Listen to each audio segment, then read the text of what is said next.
Aucun homme, aucun régime ne peut avoir la prétention de tout régler.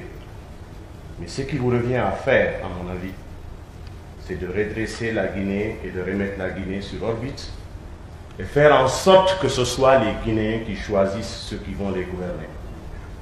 Aussi longtemps qu'on va manipuler des élections, on aura des personnes qui ne se sentiront pas redevables vis-à-vis des populations. Ce sont plutôt des personnes qui seront redevables auprès des lobbies et des réseaux qui les ont portés au pouvoir. Ce régime que vous venez de faire tomber en est une illustration. Nous avons des enseignements de l'histoire, vous n'avez pas besoin d'aller chercher dans les livres à Harvard, à la Sorbonne, ailleurs. Si notre passé ne nous enseigne pas, nous risquons encore de dévier. Et ce peuple à qui vous parlez aujourd'hui, il est debout. Il vous attend. Faites attention aux langues mielleuses. Faites attention à ceux qui vous chantent des louanges. Ce ne sont pas vos amis. Le président déchu, aujourd'hui, là où il est, je pense qu'il est à mesure de savoir qui était son ami et qui ne l'était pas. Nous avons été combattus. Notre pays nous appartient à tous. Vous, de l'armée, nous, de la vie civile, nous sommes obligés de nous mettre ensemble pour le bâtir. Nous avons assez qu'on nous dise ailleurs que les Guinéens constituent la plus grande horde de réfugiés politiques. Ça ne nous honore pas. Notre pays a assez de ressources pour que ses enfants ne meurent pas dans le désert, qu'ils ne meurent pas dans la Méditerranée. Ce n'est pas du tout notre fierté. Nous avons subi, mais nous sommes restés. Pourquoi? Parce que nous sommes attachés à ce pays-là. C'est cet héritage que nous devons laisser à nos enfants, à nos petits-enfants. Mais salutations à toutes et à tous. Vous avez écouté ce message de Aliouba. Il avait tenu ce message devant Mamadi Doumbouya. Au fait, ceux qui nous dirigent, comme j'aime toujours le dire, c'est des gens qui sont très loin de la baraka. Et le peuple aussi, j'ai l'impression, est très loin de la baraka. C'est pourquoi Dieu nous donne les personnes pareilles à la tête du pays. Les Mamadis n'ont pas écouté les bons conseils des bons Guinéens. Ils n'ont pas accepté d'écouter. Et ça, c'est signe de malédiction. Parce que si les gens avaient la baraka de leurs parents, ce n'est même pas d'Allah d'abord, mais de leurs parents,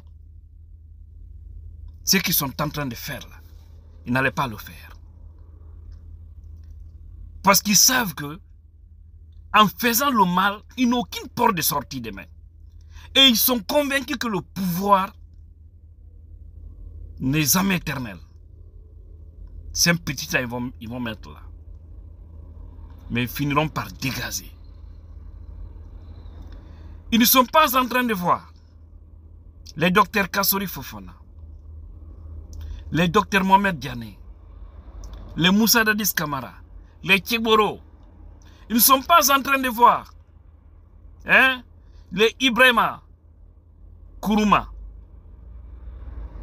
Ils ne sont pas en train de voir tous ces gens-là qui étaient des supra-hommes hier. Ils ne sont pas en train de voir les Mouktar Diallo qui sont complètement effacés, les Bantamasso. Personne ne parle d'eux aujourd'hui. Eux-mêmes ne peuvent pas s'afficher publiquement parce que au moment où ils étaient aux affaires, ils pensaient que ça allait être éternel. Et aujourd'hui, ce jeune Aliouba que vous avez arrêté, quelqu'un qui pouvait être une solution pour vous parce qu'il vous a dit, il a dit aux militaires, c'était réalité. Ce qu'il a dit à Mamadi Doumbouya, c'est réalité. Fait que le Fassal l'avait dit. À l'ancien président M. Alpha Condé, il n'a pas écouté. Il a écouté les sirènes qui l'ont induit en erreur. Qui souhaite dans sa vie diriger après finir par exemple comme M. Alpha Condé. M. Alpha Condé est dans le plus grand regret aujourd'hui. Parce qu'il a compris que le Guinéen est malhonnête. Il a compris que le Guinéen, il ne faut pas l'écouter. C'est des opportunités, il y a des Guinéens là. S'ils te disent, fais ça, il n'y a pas ton dé. Toi et Allah, il n'y a même pas de rideau. Tu es le descendant direct de Dieu sur terre en Guinée. Les gens comme ça, il faut les arrêter, les condamner. Non, on disait à l'époque à M. Alpha Condé, de prendre l'exemple de Mamadou Issoufou, du Niger. Le premier qu'il avait dit de se présenter, il a foutu l'imbécile là en prison. S'il a dit, toi tu ne veux pas mon bonheur. Aujourd'hui, Mamadou Issoufou est libre de ses mouvements. Il voyage à travers le monde, dans le plus grand respect. Mais en Guinée, on dit à M. Alpha Condé, hey, ni Kablade, que le Dinatago. C'est lui le bien avancé. Quand il laisse, c'est lui qui va prendre le pouvoir. Et nous, on ne veut pas que quelqu'un de là-bas monte. Je le dis, hein. Parce que c'était ça, si vous suivez à l'époque M. Alpha Condé qui aimait toujours dire, je ne vais pas laisser ce pays aux vieux. Maintenant, voici les jeunes. Parce qu'à l'époque, il n'y avait personne qui pouvait contrecarrer aussi celui-là. Pour l'empêcher, ils ont dit, Alpha, lui, doit continuer. On nous parle de la continuité. Mais après, ils ont arrêté Alpha, à part quelques blogueurs d'RPZ, tous les autres. Et quelques cadres qui ont encore jusque-là le courage, c'est-à-dire les vrais d'RPZ. C'est eux seulement. Mais la majorité, les 70% qui soutenaient Alpha Condé, à cause de l'argent et à cause des postes, sont tous partis. Sont tous partis. Personne n'a manifesté pour qu'il soit libéré. Quand on l'avait arrêté. Personne n'a manifesté pour dire que nous reconnaissons toujours Alpha Condé. Par contre, ils ont commencé à envoyer leur CV à Dansa Kourouma, au Amara, au Djiba Diakité, à ces vendus-là, à Mamadi Doumbouya. Pour qu'on l'ait, c'est en ce moment Doumbouya disait qu'il n'y a pas de recyclage. Tout le monde a applaudi. Mais c'est un Cambremba. Il dit on va faire l'amour à la Guinée. Voici l'amour. Arrêtez les gens, hein, les faire disparaître. Mais Mamadi Atena Kelaïko. Pourquoi je rappelle tous les faits du passé? C'est pour dire à Mamadi que le pouvoir, l'homme qui dirige le pouvoir n'est pas fort. C'est le temps qui est fort. Le jour où Dieu va décider que vous allez dégager, vous allez dégager. Et ce qui est grave pour vous, c'est que vous allez quitter d'une manière vraiment pitoyable. Et qu'après votre gestion là, gestion pourrie là, vous n'aurez aucune considération dans la société. Et ce qui est plus grave, il faut penser à l'après-pouvoir. Vous devez alors libérer Aliouba. Vous devez le libérer. Si vous continuez à le garder, vous verrez ce qui va se passer. Ne pensez pas que c'est les hommes politiques seulement qui vous visent actuellement. Tous les Guinéens, à leur majorité, sont en train de vous viser. Y compris les hommes en tenue. Et on vous a dit, on est en train de travailler sur les dossiers en Occident ici.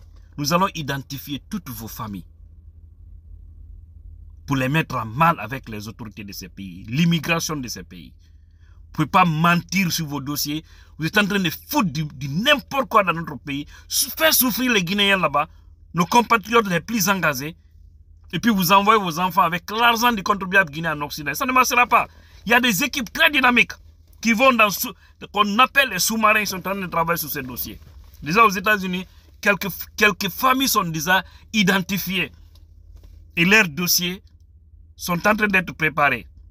Dès le 3 janvier, leurs dossiers seront déposés au niveau de l'immigration pour des vérifications profondes, pour les faire comprendre qui sont ces gens. Parce qu'imaginez, ils envoient leur famille ici, ils changent leur nom. Ils n'ont aucune dignité. Parce qu'ils ne peuvent pas dire que tel est mon mari, les femmes et leurs enfants qu'ils envoient ici. Vos mensonges, vous n'allez pas avoir la tranquillité. C'est dommage. Et j'ai dit, peuple de Guinée,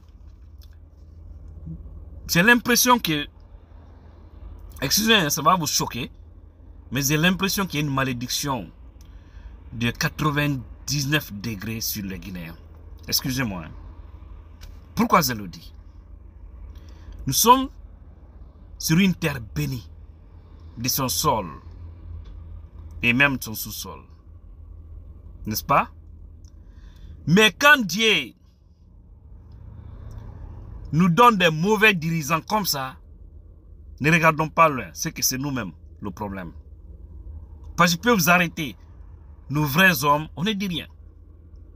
On observe.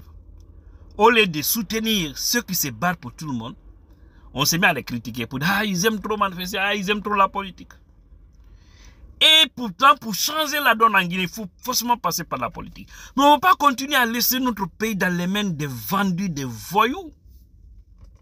Le pays restera toujours dans cet état. Gare maintenant un Guinéen, quand je vois un Guinéen dire que les politiciens ne sont pas courageux. Wallahi, Keninda c'est vraiment, si tu te laves, tu feras 100 ans sans te laver. Ouais. Vous aimez dire, j'aime répéter ça, mais il faut toujours répéter. Non, ils ne sont pas courageux, les hommes politiques là, c'est des faux. Hein, ils ne sont pas courageux, ils ne font pas ça et ça. Mais Aliouba aujourd'hui, c'est l'un des politiciens les plus courageux, qui est sur le terrain, qui mène le combat avec tout le monde. À l'extérieur, il mène le combat. Quand il descend sur le terrain, il mène le combat. Il ne se casse pas, il fait ses activités. Parce que son arme, c'est sa plume, et c'est le peuple. Maintenant, si vous-même vous avez abandonné Aliou, parce que si on arrête Aliou et que les activités continuent, c'est dommage. Les chefs religieux, nos oustas là, hein, nos coordinations, vous devez vous impliquer pour que Mamadi libère Aliouba et tous les autres, les Fonike, les Bilo, les Habib, tous les détenus injustement. Sinon, une situation est en train d'arriver, ça ne va pas échapper, gros. Une situation est en train d'arriver. Wallah, ici on voit un imam ou un saz sortir, nous parler ici de la paix, nous parler de ça et ça et ça. Je vous jure, nous allons nous occuper de vous. Paix, paix, c'est maintenant. Vous voyez les voyous là, sont en train d'arrêter justement les fils guinéens, hein, sont en train de faire du mal aux citoyens guinéens. Vous ne dites rien. Maintenant, c'est quand ça va chauffer, gauche à droite, vous allez commencer à venir avec les versets du Coran, les versets de la Bible. De ce côté d'ailleurs, les chrétiens sont 1000 fois plus courageux que les musulmans en Guinée. Je le dis et j'assume. Les religieux, les chefs religieux chrétiens sont 1000 fois plus courageux que les chefs religieux musulmans. Regardez même leur Pâques là, tout récemment, des chrétiens. Vous avez entendu des messages de certains prêtres en forêt. Les messages poignants qu'ils ont lancés aux autorités. D'arrêter de travailler, d'abuser de leur force pour écraser les plus faibles. Le pouvoir s'entend, pas tous les temps. Force à Aliouba, mon frère, la Guinée, Enzo, qui sera l'un des plus grands décideurs de ce pays. Inch'Allah, force à toi. Force à tous les autres, les Fonike, les Pilo. Je ne vous oublie pas, les Habib Marouane. Pauvres de nous.